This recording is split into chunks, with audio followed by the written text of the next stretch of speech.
Well, hello, and welcome back to the new episode of SAFT Podcast. And it's really great to be back with you people. And as we continue on this series of, natural theology, where in this season we are looking at the moral argument, let's just continue to, talk about what we have been discussing in the past few episodes. And I have my co host Jacob here with me. So, hey, Jacob, how are you? How's everything? Hey man, it's good to be back on another episode of SAFT Podcast, and great to be back. What Yeah. is coming towards the last bit of this exciting and very interesting series on the moral argument. And I mean, we've got a lot of stuff happening at SAFT as well. We are recording this episode towards the last week of September, and if all goes well, you will be watching this on March 3rd, if I'm right.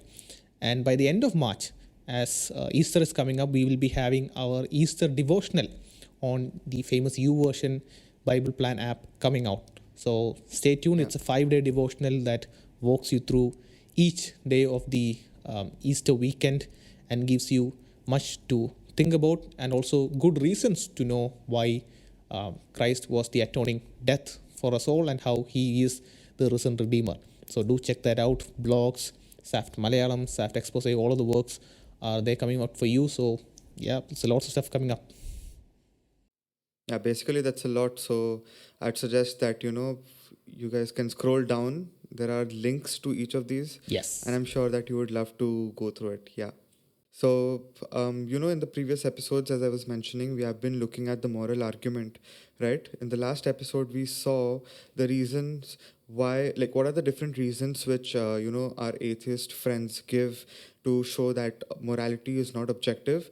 And we covered those topics, and you can see the link on top. You can go ahead and watch the previous episode so that you are connected to what we are following. Yeah. And the moral argument series has actually picked up a lot of traction, Piyush, as you may have noticed within the comment section of our videos. And in the previous uh, episode itself, there was a lot of questions on the nature of objectivity and subjectivity. Well, we have covered this in considerable depth in the previous episode. But one of the questions was quite interesting, and I felt covering it would give some perspective on what we really mean by objective and subjective in terms of God. So the question was, if morality is based off of God, right? If it's based on God in whatever way they may understand it, then isn't morality subjective? And it's an interesting question because when we say something to be objective, we say no, it's not dependent on the subject. And the question was asking, well, if you base it on God, well, isn't that then subjective? But the clarification is that when we say objective or subjective, in the context of, at least in terms of morality and ethics and so on and so forth, we speak it with regards to humans. And we speak about the fact that the subject's taste and preference and whims and likenesses are irrelevant if something is objective.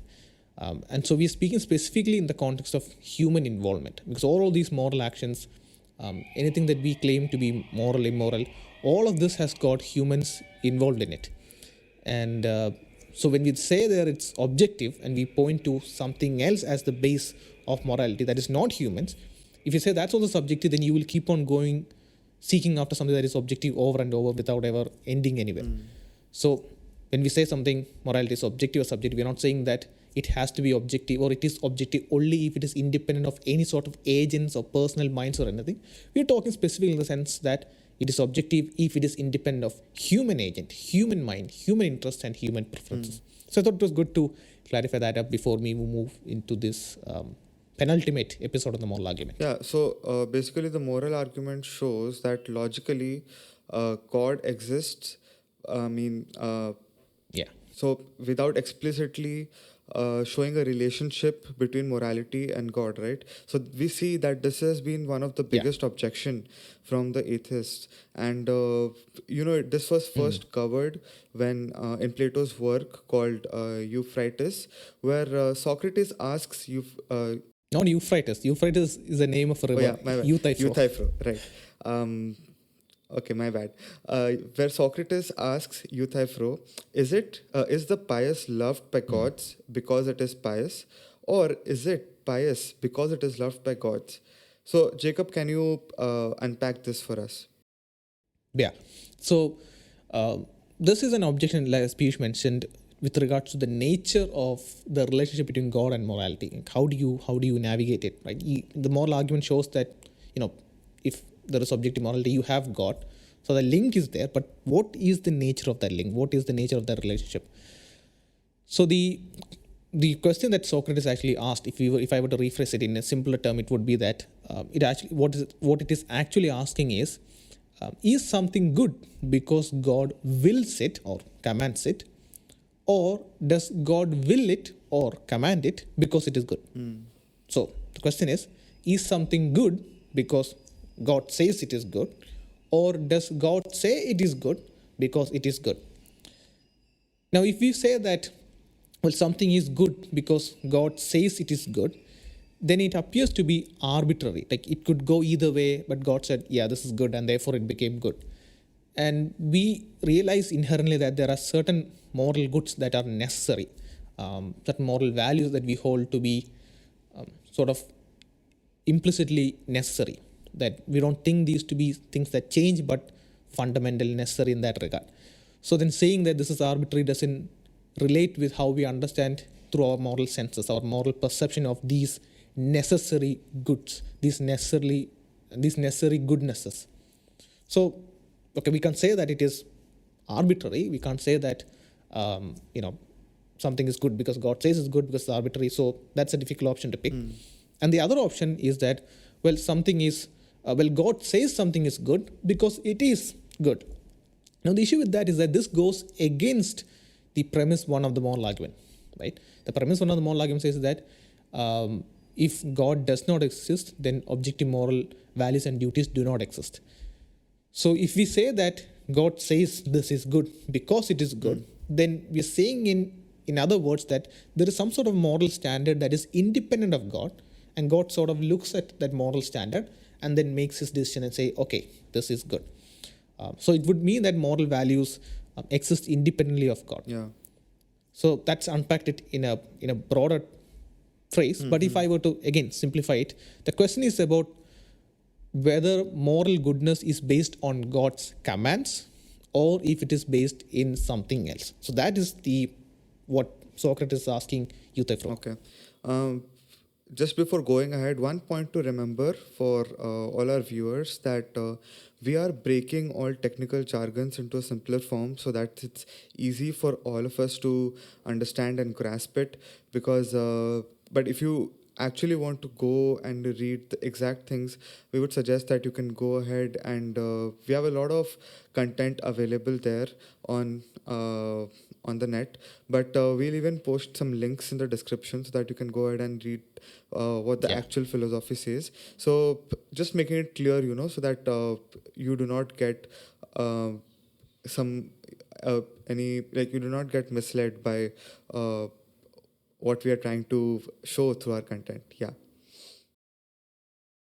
Yeah, and the reason we wanted to say this is that because we saw a lot of traction picking up with regards to not just engaging with the videos or the podcast, that's pretty common, but a lot of people were objecting to the moral argument, and as I mentioned the comment before that we just looked through, all of that was coming in a very hostile way towards the argument, and that's absolutely fine. I mean, when you hear an argument, you will object to it, and that's the way the intellectual discourse actually happens. But the point we want to say is that we simplify terms. We may not use the technical and complex way of phrasing something. We may remove some double negatives in the phrases and make it simplified so that you will be able to understand what the whole thing is about. That's the objective of this whole natural theology series.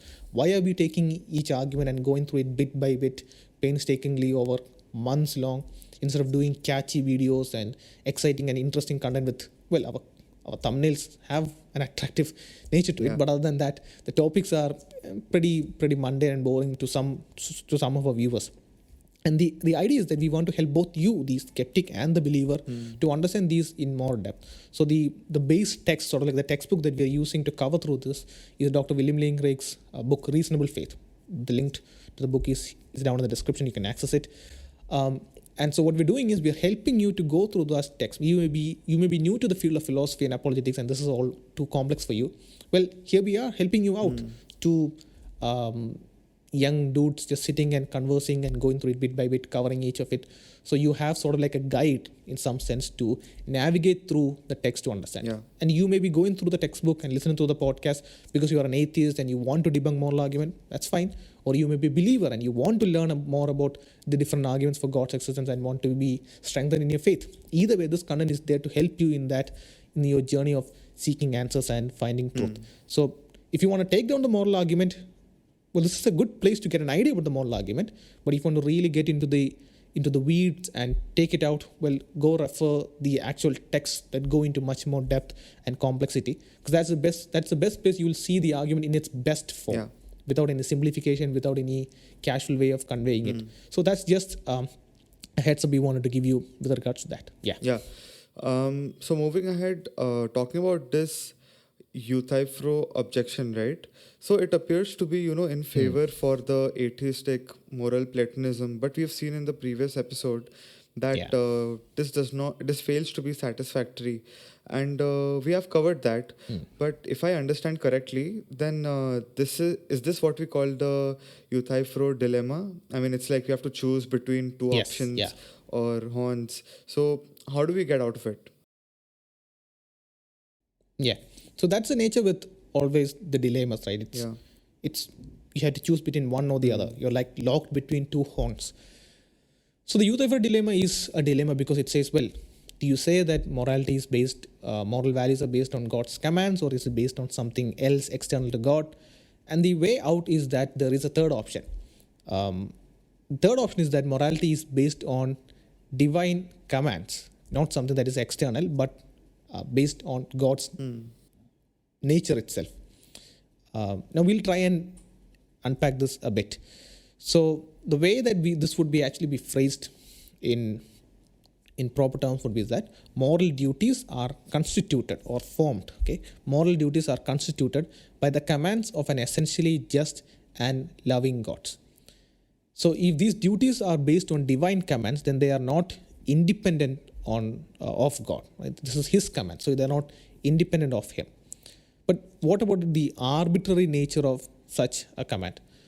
Well, the fact is that is not an issue specifically to this third option, because God's commands are necessary expressions of His just and loving nature. Now, what needs to be understood is that all of these explanations that we are providing when we say God's nature are necessary explanations, God's commands are necessary expressions of His nature and He's essentially just and loving, this is all against the backdrop of Christian theology and Christian philosophy. So we are not concocting up an image of a God out of thin air that no one has ever encountered with, but we are specifically talking about the Christian idea of God as revealed through scriptures and as expounded further with philosophical inquiry, philosophical theology and the like. So if you're contending with the idea of the God that we are presenting and you say, well, I don't think that's right, well, you have to contend with the Christian view of God, not with an idea of God that you may be conjuring up in your mind. So that's another distinction to keep in mind. So then the key point here is that moral goodness or values are grounded in God's immutable, unchanging nature, and they are expressed through His divine commands, giving us moral duties, right or wrong. And this is a well-defined form of what is known as divine command theory. So to just recap it, the divine commands, the commands of God are the source of moral obligation, right or wrong, duties, but not of moral value. And because His commands are necessary, or let's say accurate, that's maybe another way to put it, accurate expressions of His nature, God's commands are therefore not arbitrary. And His nature is immutable. So you see, you have something that is immutable, unchanging, and then you have commands proceeding out of that nature that are fully accurate towards it, that are necessary to it in its nature, and it's not changing around or wobbling around. So therefore, the immutableness of His nature is grounding the commands that proceed from His nature, and therefore it removes that arbitrariness out of it. That's not the case with humans. We lie. The Christian understanding of God is that He does not lie. He is truth and He is love. So His nature does not change. He is love and truth and light and life and love always. So there is no lie in Him. There is no falsehood in Him, which means that everything that He says, any command of Him, is actually true. But with humans, we lie, right? We contradict ourselves. Now, God doesn't contradict Himself. the Christian understanding God is the very source of laws of logic and the very source of reality. And so he does not contradict himself. And therefore, his commands are necessary expressions, true and accurate expressions of his nature. So that is the answer towards it. Yeah. So the answer is that moral values and moral goodness is based off of God's unchanging nature, and his divine commands, which are based or projecting out of his divine nature, gives us the sense of duties. So something is good because God's nature shows and tells us that it is good.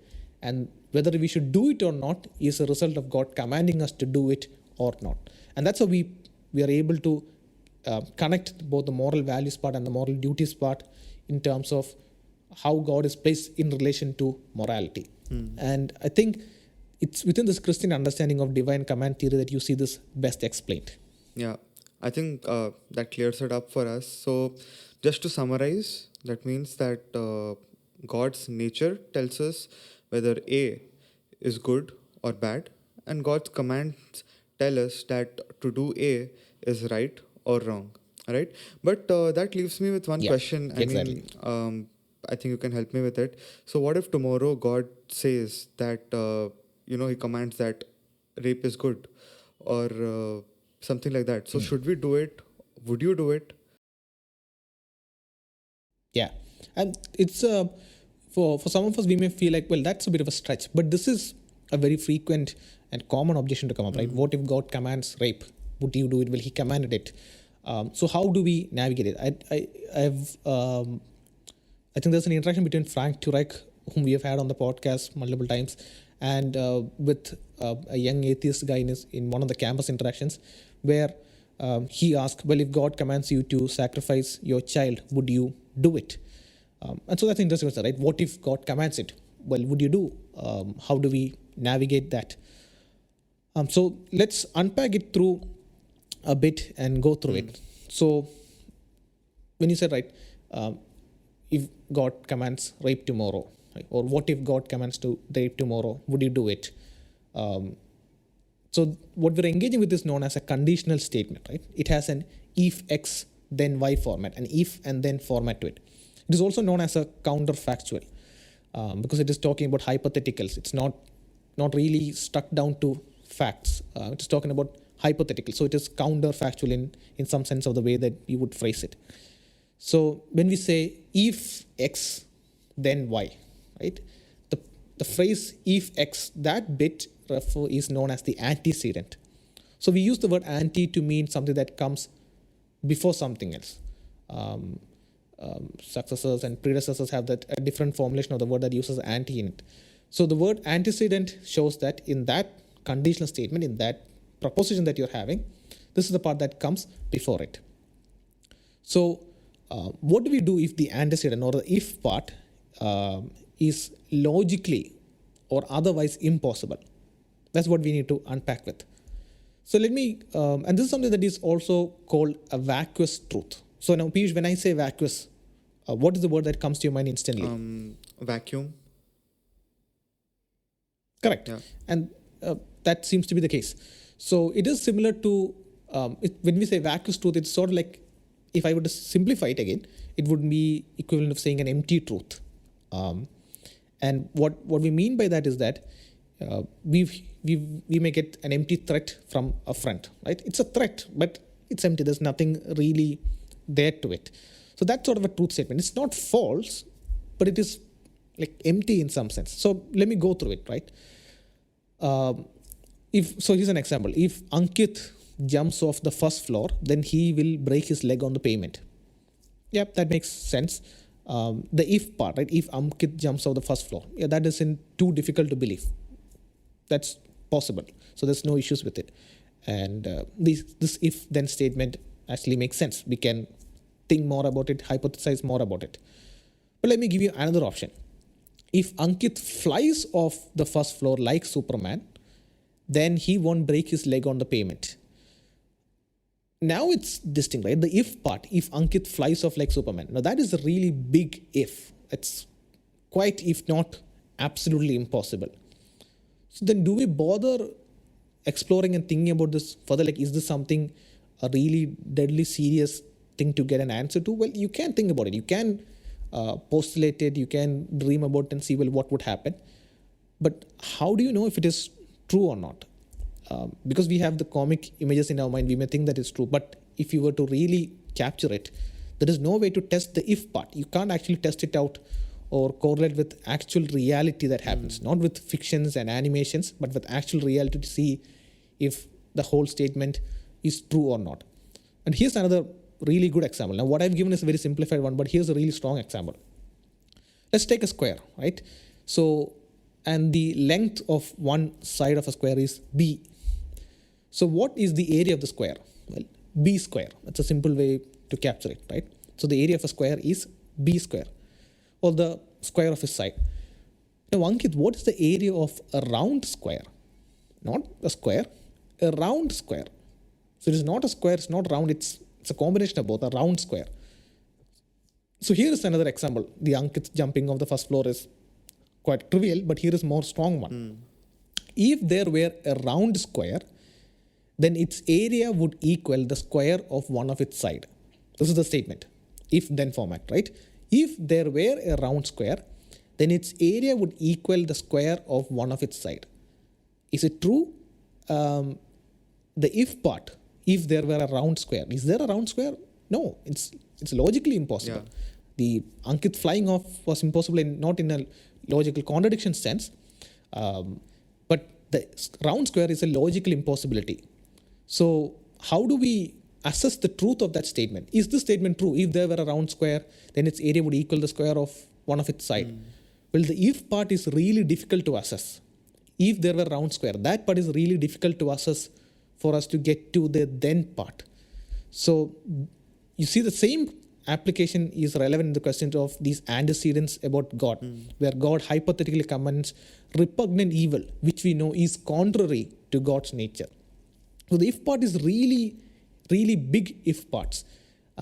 And just as we won't spend too much time trying to find an answer to the round square problem that I just stated, it's an equally fair and justifiable response if we don't entertain much the question of, well, if God commands rape, would you do it, sort of a question. Because it's an impossibility that you are posting in the form of a hypothesis, in the form of a hypothetical. So just as we won't entertain the question of a round square, like imagine someone is pressing you over and over. You understood maths, you have studied maths in your school, you know algebra, you claim to say all of this. Well, answer me. If there were a round square, then its area would equal the square of its sides. Prove it to me. Answer me. If someone pushes us on that, because the if part is really an impossibility, doesn't make much sense to entertain it. You can keep thinking about it as a brain teaser, but it doesn't get you anywhere. And the same thing applies to these questions of if God were to command rape, if God were to command child abuse, and so on and so forth. And that's the same thing. Even when you talk about the case with Abraham and Isaac, right? We don't see that coming to full fruition. We don't see that actually happening, where God actually gets Abraham to sacrifice his son. We don't see that happening. So if tomorrow, if I were to hear a voice out of the air, right? I know that doesn't line up with what I see with God's nature in the Old Testament even. He abhors child sacrifice on all accounts and executes judgment on anyone who engages in that. And so all of that put together would show us that we don't have to be troubled by these extremely wild hypotheticals of if God were to suggest a morally repugnant action that is contrary to God's nature. That doesn't demand much attention or time of ours. Yeah, I think that really throws light on this question. And so I know, like to the audience, we are running a bit delayed, but just bear with us for a few more minutes. We are close to the end of the podcast, and since we want to not rush through it, we are just taking this time to slowly unfold every part of it. So, Jacob, thank you for that example. You threw light to my childhood dream, but okay, just kidding.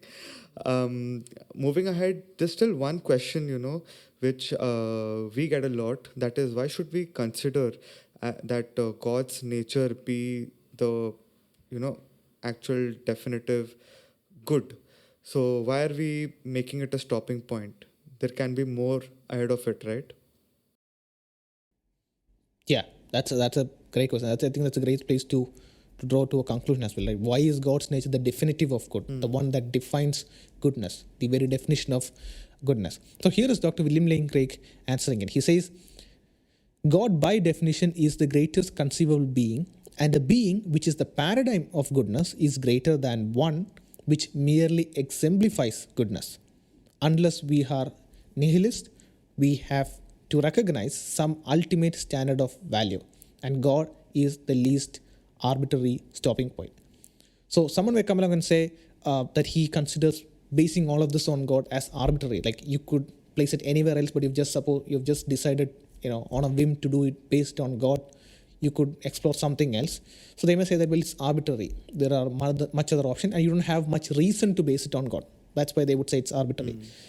So what I would say is that if you are to posit something else as the definitive, something else that defines goodness, as long as you are able to identify a base that is less arbitrary than God, while retaining moral values and duties in their objective nature, well, then we have a strong contender here.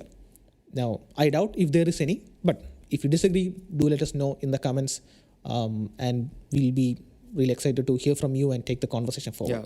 And on that note, we've come to the end of this podcast. But I'd just like to, inform you people that we're even closing to the end of this series of the moral argument. And in the upcoming episode, we are going to have Dave Paget. He is known as one of the most prominent expert on the moral argument, and if any one of you have any questions to ask him on the moral argument, you can go ahead and use the SpeakPipe link which is there in the description. So basically you just click that link. It takes you to a site where you can record a question, and we will feature that question on our podcast, and make it a bit short so that your question stays within 30 seconds, and we'll be covering that in the the next episode where Dave Paget joins us. And apart from that, if you want to stay updated with these guests which are coming, we have a lot of guests who will be coming in the upcoming episodes. I would suggest and I would encourage you all to go ahead and sign up for our monthly newsletter so that you stay updated. And as Jacob mentioned at the start of the episode, that there is a lot happening at SAFT, and for those updates as well, you can sign up to the newsletter and follow us on our social media pages. And you can even, the easiest way today to get SAFT update is join the SAFT channel on WhatsApp, so that you can get timely updates of whatever is happening. And with that, I think we're coming to the close of this episode. Thank you all for joining in, and we'll see you in the next one. Yeah, stay safe and take care.